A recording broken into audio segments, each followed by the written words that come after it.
Mañana Jorge Cachinero, experto en relaciones gubernamentales y riesgos políticos. Jorge, buenos días. Muy buenos días, José, ¿cómo estás? Bueno, antes de entrar quizá en todo ese movimiento de Europa, yo creo que hay una parte del contexto que no se está recogiendo suficiente, que es la dimisión, el cese, la jubilación, es que no sabemos ya ni cómo calificarlo, de Victoria Nuland, anunciada ayer por el Departamento de Estado. ¿Qué significa? ¿Qué le mueve? Y sobre todo, ¿qué puede cambiar la fotografía, Jorge? Es muy importante esta noticia porque esta mujer, como saben nuestros oyentes, ha sido desde 2013 la líder de la política estadounidense en Ucrania contra Rusia. Ella fue la que estuvo, si recordáis, en la plaza de Maidán en 2014 repartiendo chocolatinas y galletas a los manifestantes en Kiev. Ella fue a la que escuchamos porque se grabó su conversación con el embajador estadounidense en Kiev discutiendo cuál debía ser la composición con nombres y apellidos de los futuros miembros del gobierno de Ucrania, y también la oímos utilizar una expresión bastante soez cuando el embajador americano le preguntó sobre la posible reacción de la Unión Europea a todo esto, y Nuland, dicho con palabras elegantes, le dijo que le den a la Unión Europea morcillas, ¿no? Por no decir otra cosa.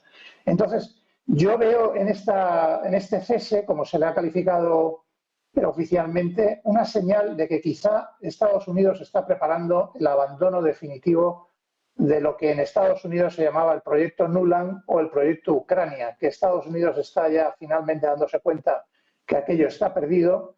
Lo mejor que pueden hacer es quitarse de en medio y seguramente dejarle el marrón a Europa de lo que pase con Ucrania en los futuros meses. Y además, y termino con esto, José, es muy significativo también, es de una ironía preciosa, que la persona que han colocado en el Departamento de Estado para ocupar su puesto de forma interina hasta que encuentren un sustituto es el diplomático estadounidense que pilotó la retirada y la salida de Estados Unidos de Afganistán en 2021. Con lo cual, una cosa sumada con la otra, me da la impresión de que Estados Unidos quiere cortar amarras con este asunto donde le ha ido tan mal. A partir de aquí, fotografía europea. Vemos que se va a crear ese superministerio, al menos es lo que dice von der Leyen, que ya fue ministra de Defensa en Alemania, y a partir de ese momento, ¿cuál es la capacidad de preparación? Hemos visto un aumento del discurso, ¿no? Alrededor de ese mundo en guerra. Vimos el domingo a un medio de izquierdas como el diario El País asumir que Europa va camino de una guerra y que debe prepararse, si luego no viene la guerra mejor, pero que va camino de ello. Vemos movimientos esta mañana de países fronterizos con Rusia que empiezan a hacer también todo un movimiento para instalar o para evitar que tanques rusos puedan entrar en su territorio. Es como si nos hubieran cogido, metido una máquina del tiempo y nos hubieran devuelto a 1960, ya ni en 1980.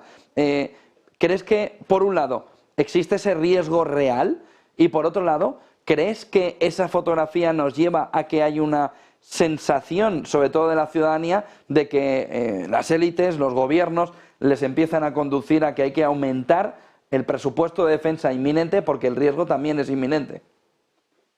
Mira, sobre el riesgo pienso que el riesgo es limitado, excepto que cuando la gente se pone nerviosa es capaz de hacer movimientos estúpidos, y ese es el momento en el que está Occidente en este momento. Está en pleno ataque de pánico por la posible victoria de Trump en las elecciones americanas y por la posible derrota en Ucrania, y en ese momento de nerviosismo es en el que hay que colocar las declaraciones de Macron, las declaraciones del ministro de Defensa de Alemania, etcétera. Con todo y con eso, espero y deseo, y además creo, que el riesgo de que haya un conflicto militar con Rusia es limitado, a no ser que alguien pierda el control de la situación entre los líderes europeos, que además no todos están a favor de esta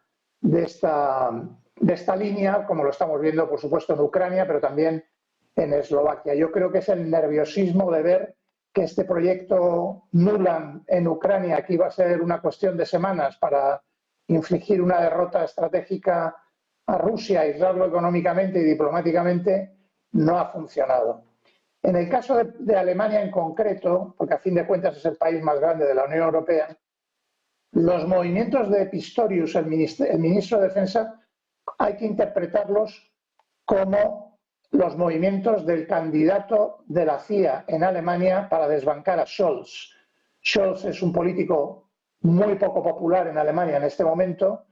Alemania tiene 3 elecciones en 3 Länder, en 3 estados en 2024, y las encuestas en los 3 colocan al Partido Socialdemócrata alemán no en segundo lugar por detrás de los demócratas cristianos, lo colocan en tercer lugar y en algunos casos por debajo del 10% del voto popular. Y con esto engarzo con la segunda pregunta que me has hecho, José.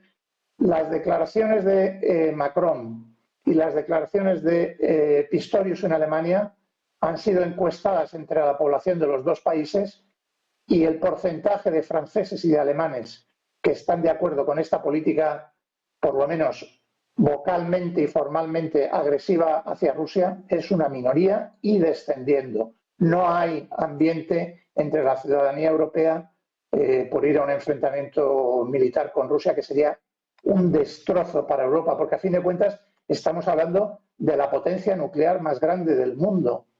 O sea, esto ni en los peores años de la Guerra Fría, las grandes potencias nucleares se perdieron el respeto la una a la otra. Seguían hablando, seguían conversando, seguían vigilando el crecimiento y el desarrollo de las armas.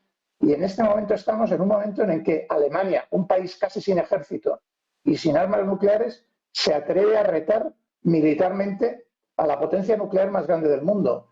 Y en el caso de Francia lo mismo, ¿no? Aunque tiene armas nucleares, pero un solo misil Sarmat de Rusia, que es un misil balístico intercontinental que lleva 10 cabezas nucleares, es capaz de destrozar 650.000 kilómetros cuadrados de territorio de un solo golpe, que es el tamaño de Francia.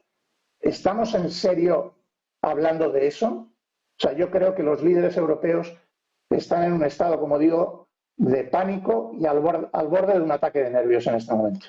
En ese entorno solo hay una pregunta que se hace el ciudadano de a pie, y es: ¿Europa sería capaz de defenderse? Por ejemplo, en la última reunión de la OTAN aquí en Madrid se habló del escudo antimisiles. Tenemos el escudo antimisiles en Europa preparado, y en el caso de que Europa, tu respuesta sea que no es capaz de defenderse de un posible ataque, Estados Unidos está en disposición de activar mediante el artículo 5 de la OTAN un sistema de defensa a España, a Europa, más que a España, a Europa en este entorno? No, Europa no está en condiciones por su cuenta de Rusia, ni en armamento convencional ni en armamento nuclear. Además, el tejido industrial y manufacturero de Europa no está en condiciones de facturar a la velocidad y a la cantidad en la que en este momento Rusia está fabricando armamento nuclear, pero diría, Rusia no tiene ninguna intención de atacar a Europa. Lo único que ha dicho Rusia es que no va a permitir que tropas de Europa entren directamente, aunque ya hay disfrazadas de mercenarios, hay bastantes soldados europeos en Ucrania. Lo que ha dicho es que no va a permitir que países europeos entren en un país que está en combate en este momento con Rusia. Eso no lo va a permitir, pero Rusia no va a atacar a Europa. Pero si sucediera ese escenario, Europa no tiene nada que hacer. Y entonces, la segunda parte de tu pregunta, ¿vendría Estados Unidos en ayuda de Europa? Y esta es la segunda parte del pánico occidental y sobre todo europeo. Si gana Trump, no habrá ayuda de Estados Unidos. De hecho, Trump ha dicho por activa y por pasiva que se va a poner de acuerdo con Putin en 24 horas para solucionar el problema de Ucrania, es decir, que Ucrania se rinda ante Rusia. Y a continuación lo que va a hacer Trump es sacar a todos los soldados americanos de Alemania y de Europa y va a desmantelar la OTAN. Lo ha dicho. Y además, como aprendió de su experiencia como presidente anterior, es de lo primero que quiere hacer, desmantelar la OTAN. Por lo tanto, creo que los líderes europeos se hacen un flaco favor a sí mismos aumentando este nivel retórico de la agresividad del enfrentamiento contra Rusia, porque no tienen posibilidad material de cumplir sus amenazas y cumplir sus palabras en el terreno de combate. Para nada, vamos. Muchísimas gracias, Jorge Cachinero, experto en relaciones gubernamentales y riesgos políticos. Buen día y buen negocio. Gracias, José. Un abrazo para todos vosotros.